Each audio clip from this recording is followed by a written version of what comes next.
Canada's Barrick said on Monday it will suspend operations in Mali if the country does not lift restrictions on gold shipments within the coming week, as the mining group faces what sources told rioters amounted to a confiscation order.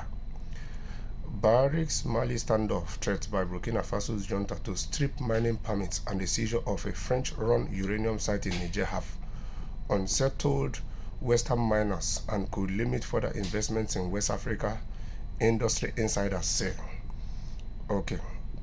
Military governments in Mali, Burkina Faso, Niger are all trying to renegotiate terms to gain a bigger share of mining revenues after a series of coups that have seen them shift away from their traditional backers, France, the United States, and the United Nations, towards Russia. So, truth be told,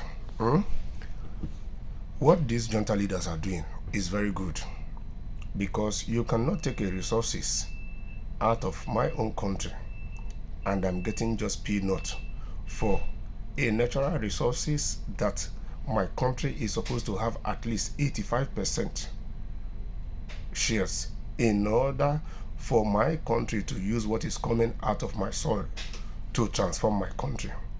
So it's now late for this Barrick's Gold, if they want to meet these junta leaders' needs. If not, you see, that is that thing we are saying.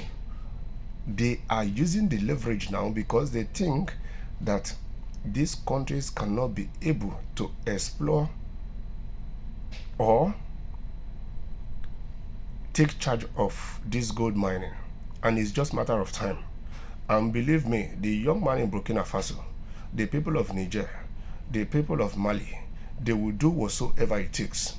If you people want to play semi-god now to these countries, it will take them time, but they will find another way of doing it themselves, which will be 100% to the benefit of their countries. Yes, because truth be told, what these people are doing in Africa, playing the Messiah of Africa, at the end of the day, is Africa that is the Messiah of the world. Yes, because they portray themselves as the Messiah to our detriment, looting our natural resources on a daily basis to better their own countries. So the youths in this country, the people of these nations, must stand by their leaders, because they can already see in these 2 years, 3 years, 1 year that these junta leaders have been there, they can see how good their countries are doing. So it's now left for this Barrick Gold, if they will comply, because you cannot go to somebody's country and start giving them order, because the so-called agreement you people had, you have with the predecessors in that country, and that was in analog age, that was some decades back, and these generations are saying that these agreements are no longer comfortable.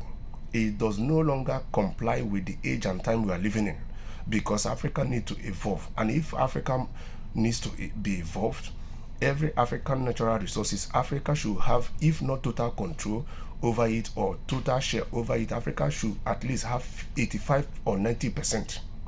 Because it's only when Africa have majority of the shares, have the right to dictate how its natural resources can be sold, that Africa can really regenerate the revenue it needs without going to IMF, without going to World Bank to borrow money that they will give them 19% interest. It's only then that Africa will regenerate revenue that are free from this wicked 19% interest from IMF or World Bank to transform their countries.